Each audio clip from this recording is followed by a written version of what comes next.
देखिए, इलास्टिसिटी में आपने बहुत कुछ पढ़ा, सब कुछ, स्ट्रेस क्या होता है, स्ट्रेन क्या होता है, कितने प्रकार के मॉडल्स होते हैं, हुक्स लॉ क्या होता है, लिमिट ऑफ इलास्टिसिटी क्या होती है, पढ़ा आपने। अब धीरे से खोलिए इसको। अब आपको स्ट्रेस और स्ट्रेन के बीच में एक ग्राफ खींचना है। ग्राफ तो जैसा बुक में है वैसे ही खींचना है आपको। भाई कोई एक्सपेरिमेंट करके तो खींच नहीं रहे हो। कुछ बोर्ड्स में एक्सपेरिमेंट इसका है भी, ठीक है, जनरली लोग कराते नहीं, अलग की बात है, लेकिन इसका एक्सपेरिमेंट भी होता है।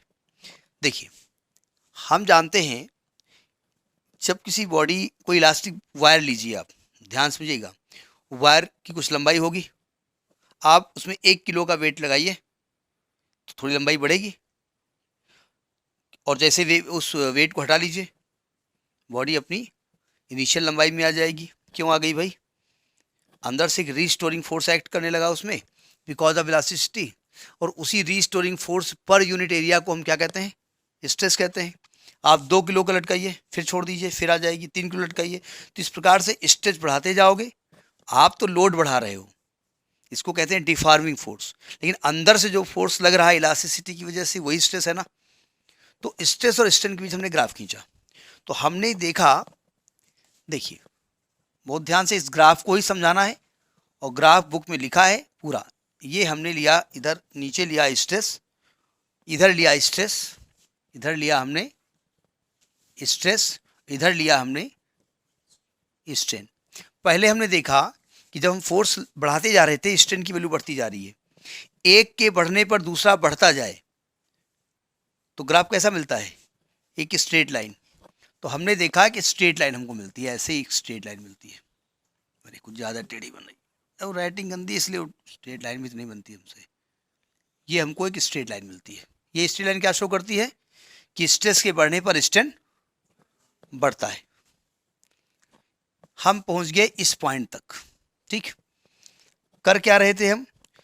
देखिए, हम ये देख रहे हैं, ये वाला एंगल सेम है सबका, ये वाला एंगल सेम है, यानी कि अगर 1 kg लटकाने से 1 मीटर बढ़ा, मीटर ज़्यादा हो गया, 1 kg वेट लटकाने से 1 मिलीमीटर बढ़ा, तो 2 kg से 2 मिलीमीटर, 3 kg से 3 मिलीमीटर, 4 kg से 4 मिलीमीटर। इसलिए इसका इसका रेशियो क्या हो जाएगा? हमेशा सेम रहेगा, ये एंगल सेम रहेगा, ठीक है। तो इस पॉइंट को हम कहते हैं प्रोपोर्शनल लिमिट। अभी कुछ नहीं बोलेंगे, हम यहाँ पे पहुँच गए, सावधान। इसके बाद हमने क्या कहा, ये पॉइंट को मान लेते हैं। हम बार बार कर क्या रहे हैं, जो लोड लटका रहे हैं ना, 1 kg लटकाया, फिर हटा लिया, देखिए बॉडी यहाँ पर आ गई, फिर लौट के आ गई। 2 kg लटकाया, तार की लंबाई बढ़ी, फिर 2 kg हटा लिया, फिर लौट के आ गई। ये देखना चाहते हैं ना कि लोड हटाने पर बॉडी अपनी इनिशियल स्टेट में आ रही कि नहीं आ रही। फिर हमने क्या किया कि अब लोड बढ़ाया हमने, देखो ध्यान से, इसके बाद लोड बढ़ाया तो हमने देखा कर्व थोड़ा टेढ़ा हो गया। क्या देखा? मतलब स्ट्रेस कम बढ़ाया हमने, स्ट्रेस कम बढ़ाया, लेकिन लंबाई ज्यादा बढ़ गई, ठीक है। यानी अब ये प्रोपोर्शनैलिटी लिमिट को फॉलो नहीं कर रही है। Stress is not proportional to strain. तो ए पॉइंट तक क्या है? ए पॉइंट तक तो प्रोपोर्शनल था, तो इसी ए पॉइंट को क्या कहते हैं? Proportionality limit. ए पॉइंट क्या कहलाएगा? Proportionality limit. एक एक पॉइंट क्लियर करते जाइए। प्रोपोर्शनैलिटी लिमिट, समझ में आई बात? यानी यहां तक ये हुक्स लॉ को फॉलो कर रहा है। अब हम बी पॉइंट तक ले गए इसको, यहां पहुंच गए हम बी पॉइंट पे, और यहां से छोड़ दिया इसको। छोड़ने के बाद हमने देखा कि ये फिर अपनी स्टेट में लौट आया। मतलब इलास्टिसिटी की प्रॉपर्टी इसके अंदर भी है, लेकिन स्ट्रेस कम लगाने पर ही, स्ट्रेस जब मैं बोलूं तो स्ट्रेस लगाया नहीं जाता है, वेट लटकाया जाता है, स्ट्रेस अपने आप लगता है। हम ये कहेंगे स्ट्रेस, लेकिन एक्चुअली हम कर क्या रहे हैं? हम डिफॉर्मिंग फोर्स अप्लाई कर रहे हैं, हम उसमें वेट लटका रहे हैं। तो यहां से यहां तक जब पहुंचा, तो ये जो प्रोपोर्शनैलिटी लिमिट थी ना, कि जितना स्ट्रेस बढ़ेगा उसी के रेशियो में स्ट्रेन बढ़ेगा, वो ये फॉलो नहीं करता है। तो बी पॉइंट तक पहुंच गए, तो बी को कहा जाता है इलास्टिक लिमिट। बी को क्या कहा गया? Elastic limit. इलास्टिक लिमिट, या इसको यील्ड पॉइंट कहते हैं। क्या कहते हैं? यील्ड पॉइंट, ठीक है। क्यों कहते हैं उसका रीजन देखिए ध्यान से। इसके बाद हमने क्या किया, और अब आप कहेंगे बी को ही क्यों कहते हैं? अभी ये भूल जाओ हमने जो लिखाया, रब न कर देना, मतलब भूल जाओ केवल। हमने फिर लोड लटकाया, और लोड लटका के हमने देखा ये कर्व कहां पहुंच गया? सी पॉइंट पर। अब जरा सुनिए ध्यान से, पहले 1 किलो लटकाया था, 1 मिलीमीटर लंबाई बढ़ी थी, तो 1 किलो इधर, 1 मिलीमीटर इधर, और हमको ये पॉइंट मिला था। फिर 2 किलो किया था, 2 मिलीमीटर, यहाँ मिला था, यहाँ मिला था, यहाँ मिला था, यहाँ मिला था, यहाँ मिला था, यहाँ मिला था, और यहाँ पहुँच गए थे हम। ठीक है, इसके बाद हमने जब लोड लटकाया तो देखा लटकाया 1 kg और लंबाई बढ़ गई 2 सेंटीमीटर। अभी क्या हो रहा था, हर 1 kg में 1 मिलीमीटर बढ़ रहा था। अब 1 kg में 2 मिलीमीटर बढ़ गया, तो ये कर्व थोड़ा सा टेढ़ा हो गया। तो हमने कहा ये प्रोपोर्शनैलिटी के नियम को फॉलो नहीं कर रहा है, और कहाँ पहुंच गया वो, बी पॉइंट पर। लेकिन बी पॉइंट पे, सी को थोड़ा नीचे बनाएंगे, लेकिन बी पॉइंट पे पहुंचने के बाद भी जब हमने उस तार को छोड़ा तो तार फिर अपनी स्टेट में लौट के यहाँ आ गया। तो इसका मतलब अभी उसके अंदर इलास्टिक की प्रॉपर्टी तो है, तो उसको हमने क्या कहा, इलास्टिक लिमिट या यील्ड पॉइंट। इसी पॉइंट को क्यों कहा गया, देखिए इसके बाद हमने जब फोर्स बढ़ाया तो हमने देखा ये यहाँ पर आ गया, लेकिन हमने कहा यहाँ तक आते आते मान ले 5 kg हम वेट बढ़ा चुके हैं, अब 1-1 kg हम उतारते जा रहे हैं। तो नियमता अगर हम वेट लगा रहे थे तो ये पॉइंट आपको मिल रहे थे ना, तो वेट उतारने के बाद भी ऐसे ही पॉइंट मिलने चाहिए, लेकिन हमको ऐसे पॉइंट नहीं मिले। यानी ये वाला पॉइंट मिल रहा था हमको, मतलब वापस जब हम आ रहे थे कर्व को रिट्रेस कर रहे थे तो हमको कर्व ऐसा मिला, और तार कहाँ पे आ गया, यहाँ पर आ गया। इसका नाम को दे दो ई पॉइंट दे दो। यानी कि अब वेट को हटा लेने पर, सी पॉइंट से लेके आओ, सॉरी बी से नहीं, सी से लेके आओ। अब तार को वेट को हटा लेने पर वायर अपनी कुछ परमानेंटली कुछ न कुछ लंबाई उसकी बढ़ गई। इलास्टिसिटी की प्रॉपर्टी तो है, लेकिन उसकी लंबाई बढ़ गई थोड़ी सी, यानी परमानेंटली वो ये इतना लंबा हो गया तार। तो इसको कहते हैं परमानेंट सेट। वही क्या कहलाता है, परमानेंट। लॉजिक समझ में आ रही नहीं आ रही है, परमानेंट सेट। और जो आपका सी पॉइंट मिल गया, ठीक है। अब हमने और वेट बढ़ाया, वेट बढ़ाया मतलब स्ट्रेस बढ़ेगी ना, लेकिन हमने देखा कि वेट थोड़ा ही बढ़ा रहे थे, लंबाई ज़्यादा बढ़ रही थी उसकी। यानी अभी एक केजी से 1 मिलीमीटर बढ़ा था, 2 केजी से 2 मिलीमीटर, 3 केजी से 3, 5 केजी से 5, और 6 केजी से 2 सेंटीमीटर और बढ़ गया, 7 हो गया। यानी वो प्रोपोर्शनैलिटी लिमिट को फॉलो नहीं किया। लेकिन यहाँ से छोड़ने पर बॉडी, वो तार अपने स्टेट में लौट के आ गया था, यानी लिमिट, उसकी इलास्टिसिटी की प्रॉपर्टी अभी भी उसके अंदर थी, तो हमने कहा वो लिमिट पॉइंट हो गया।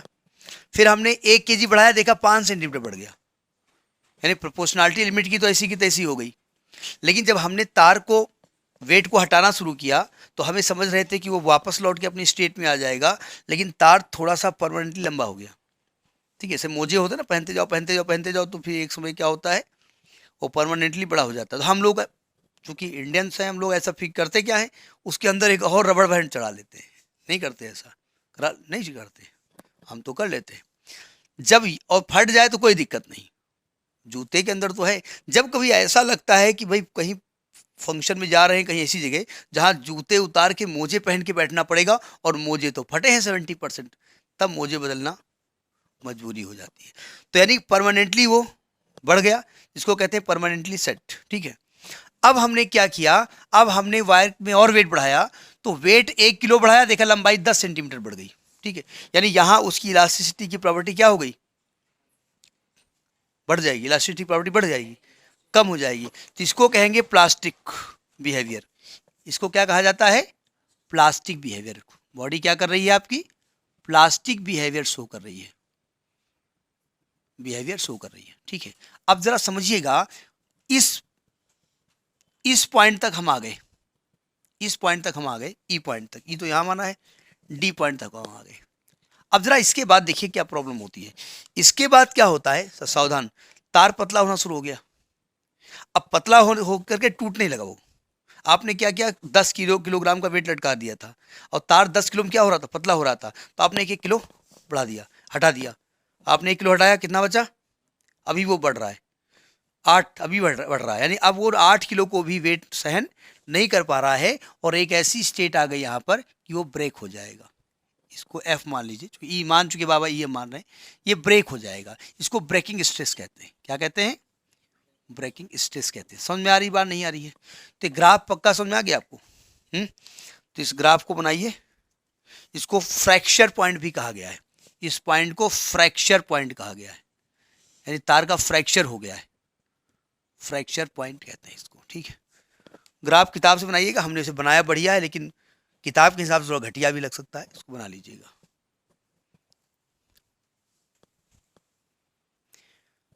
अब आपने कहा भाई ये ग्राफ बनाने से हमको फायदा क्या मिला? फायदा ये मिला, नंबर मिल गए हमको। तो क्या नंबर लाने के लिए केवल बनाया गया था? जी नहीं, हमने एक वायर लिया, तो ध्यान समझिएगा, उस वायर में उसी को भी लंबाई दी, वो अलग की बात है। 1 किलोग्राम वेट लटकाया, उसकी लंबाई 1 मिलीमीटर बढ़ गई, 2 लगाया, 3 लगाया, हमने कहा यहाँ तक हमने मान लिया 20 किलो लगा दिया उसमें। कितना लटका दिया उसमें? 20 किलो लटका दिया। और 20 किलो जब हटा दिया तो वायर अपनी स्टेट में लौट के आ गया। ठीक है, यहाँ तक लटकाया 30 किलो या 25 किलो, लेकिन वायर फिर वापस लौट के आ गया। ठीक है, और 25 के बाद जब हमने लटकाया, देखा लंबाई उसकी बढ़ गई, तो हम ये मान गए कि 25 किलो तक इसमें मास, वेट की बात, मैं मास की बात कर रहा हूँ, 25 किलो तक वेट लटकाया जा सकता है। ठीक है, तो अगर 25 किलो कोई चीज़ उठानी है तो इस वायर से उठा लो। 25 किलो बोले तो mg होता है ना वेट, तो 25 इंटू जी किलो लगभग 10 है, तो 250 न्यूटन तक का फोर्स वो बेयर कर सकती है। ठीक है, अब कोई क्रेन है, मान लिया क्रेन में हमने ये वाला वायर हम टेस्ट कर चुके हैं ना, हमने वायर टेस्ट कर दिया है। इस वायर को ऐसा कर दिया कि हमने देखा कि 300 टन या 100 टन तक ये उठा सकती है, नहीं समझे?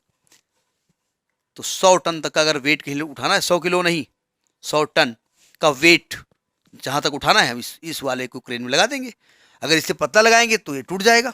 ठीक है, जो चीज़ उठाओगे तो क्रेन ही तो होती है ना, कोई चीज़ आपको उठानी है तो आप ये लगा दीजिए। तो इस वायर की हम इस प्रैक्टिकल से टेस्टिंग करते हैं, हर एक वायर की। हमने देखा एक वायर लिया, 2 वायर, मोटा वायर लिया, तो मोटा वायर टूटने के चांसेस ज़्यादा होते हैं, तो बहुत सारे पतले वायर क्या करते हैं, लपेट देते हैं, उससे एक तो टूटता नहीं है वो, और दूसरी चीज़ उसकी ये इलास्टिक लिमिट और प्लास्टिक लिमिट और ब्रेकिंग पॉइंट उसका निकाल लेते हैं, तो हमको ये आइडिया हो जाती है कि वायर कितना वेट बियर कर सकता है, वहाँ पर उस वायर को हम यूज़ कर देते हैं। ठीक है, तो ये इसका यूज़ होता है। तो जब भी कोई चीज़ वायर आप लेंगे तो वो उसका ये वाला बिहेवियर शो करके देते हैं कि ये इस वाले प्रैक्टिकल हमने किया था, ये वायर इस रूल को फॉलो कर रहा है। तो हम इस, हाँ बताइए।